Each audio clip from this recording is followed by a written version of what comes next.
Hello everyone, Happy New Year, January 1st, 2022, and this is our Hogmanay breakfast, and I have my famous official taste tester, Gord, my husband, as well as myself, and our dog Lockie, who's not going to participate in the video, but don't worry, she's down there waiting for us. She's on the floor. Yeah, she's waiting for us to drop something. So if you want to know what we eat for Hogmanay breakfast in Canada, which will be a mixture of Scottish and Canadian traditions, then stay for the video and subscribe to my channel. So we have a bunch of stuff here. We want to wish you all a Happy New Year from our house to your house. Let's start with sausage. I guess I have to pick them up with my fingers. Well, you do have a fork, but this is vegetarian. Do you want vegetarian? This is regular. That's regular. And then this is a beef sausage roll. You can cut it in half if it's too big. I like the bacon. Okay, well, that's bacon from the butcher. So Gordy, Tattie scone and a regular scone, raisin scone. So here we have some gluten-free scones and a vegan. The who? A vegan, meaning plant-based roll. I won't call it sausage roll, but it's the vegan equivalent of a sausage roll. That's a lot of food. That's gluten-free. Did you want gluten-free also? No, not now. Because you have the regular one. Yeah, okay. You have to cover it with butter. Oh, Warm. yeah. It's got to be warm. You cover it with butter. So I didn't make these Tattie scones. I do make them, but this year I just bought them. And they come from a company called Opie's Meats. It's very good. It's crispy, but soft inside. And Opie's Meats is a Canadian company, but on their website they say they are the heart of Scottish food in Canada. And Tattie scones is what you do with mashed potatoes. It's like a potato pancake, just flour and mashed potatoes, and then you roll them out and you can bake them or fry them. And they're very good. I thought you beat them to a crop. Oh. Pound on the table. You don't want to do that. And they end up like mush. You don't want to do that. You know why? You're going to work the gluten too much and they'll get tough. You learn something new every day. And you traditionally serve them warm with butter. And it's a traditional breakfast food. Now here I have a vegetarian sausage, and it's made with red onion. Here you go. This vegetarian sausage is made by a food company called Linda McCartney Foods. And yes, it is the Linda McCartney who is the ex-wife of Paul McCartney. And she started a vegan food company 30 years ago. Actually, it's very good. I can taste the rosemary and the onion, but it's not overpowering, so it's very good. That's one thing I find, now that we've been stuck at home for almost 2 years now, I can't get enough coffee. Coffee doesn't seem to have the punch that it used to have, Well, this bacon comes from the local butcher, and it has way less salt and nitrites and other chemicals that you'll find in conventional grocery store bacon, and it tastes delicious. How do you like the bacon, Gord? Good. And tell us about your sausage. That's just a regular breakfast sausage. I ate one already. So how is it? Good. It's good like a regular breakfast sausage? You don't eat like this every year. No, every day. Every day. Once a year. Once a year. You got to go to Scotland. You can eat like this every morning. Yeah, but you know what's going to happen unless you're a lumberjack or something like that? You know what's going to happen to your pant size? Yes. So you might not want to do this every day. We're going to talk scones. So here I have my gluten-free scone. You have a regular gluten one there. If you have never had scones with clotted cream, then Not good. Goon Palace. It's spelled the same way. It's outside of Perth. The best way to eat a scone is you put butter on it. So I've done the butter, and it should be a little bit warm. Now here I have Scottish red currant jam. And my grandmother used to make red currant jam every summer. She'd make jars and jars of it, and we would eat it all winter long. And then clotted cream. And what is clotted cream? It doesn't run.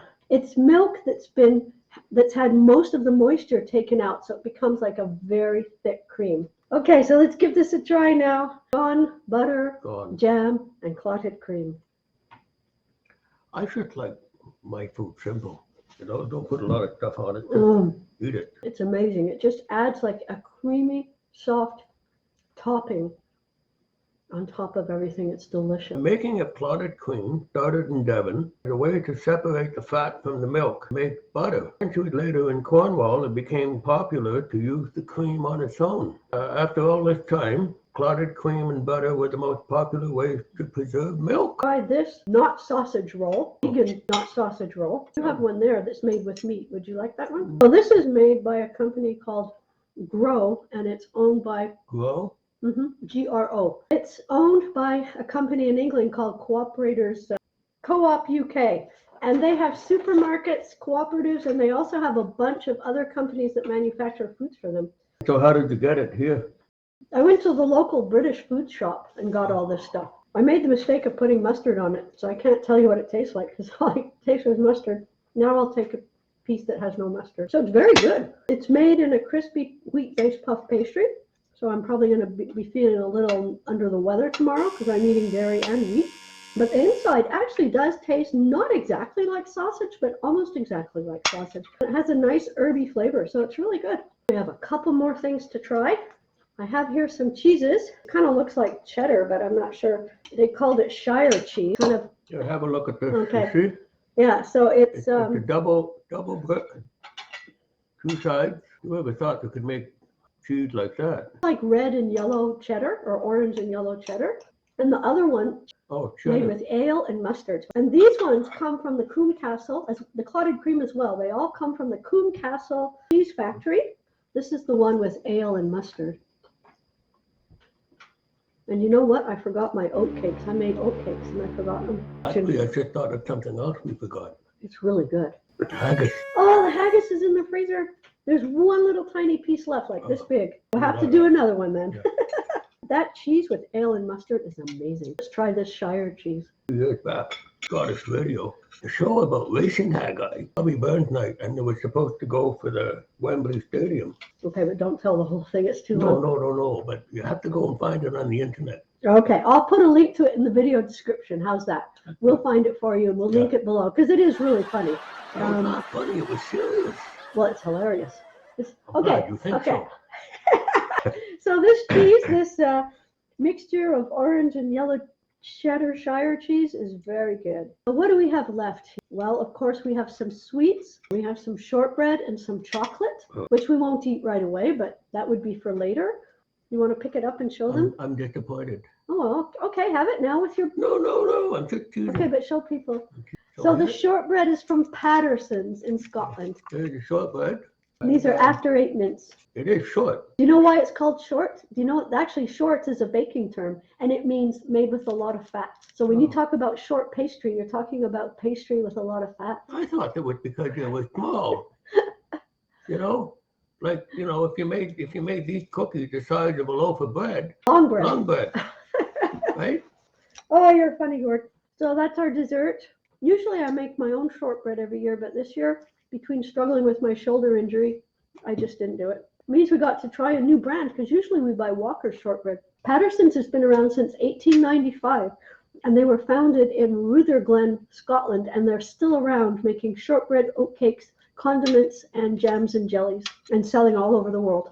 And so as our luck would have it, Walker's shortbread is sitting inside a container on a ship outside of Los Angeles, which is 4,000 miles away, waiting to dock into Los Angeles so that they can ship shortbread here by truck. Why would they send the shortbread from Scotland through the canal to Los Angeles and then across They went the other way. So they went around the Cape of Good. They went around the south of Africa and by India. So why would they do that instead of just crossing the ocean to Halifax? It's the shortest distance. Yeah, I know, but you know, at this time of the year with the Gulf Stream pushing really hard, it takes 5 weeks to get here. It does not. You're being funny. Don't believe him. He's trying to pull your leg. All right. If you have any questions about any of these foods, if you've ever tried them, let me know what you think. Please go ahead. My whiskey has disappeared. Where's my whiskey? Over there. So if you like this tasting and if you enjoyed meeting my husband and hearing his stories, then give me a like. Subscribe to my channel, share this with your friends. We'll do more food tastings down the road. Happy New Year to everyone. Slainte. A wee dram. Is it Bowmore? 12 year? Stay safe. It's Bowmore from the Isle of Islay. Have a great year, everybody. Yes, may 2022 be better than 2021. Yes. Thanks for watching.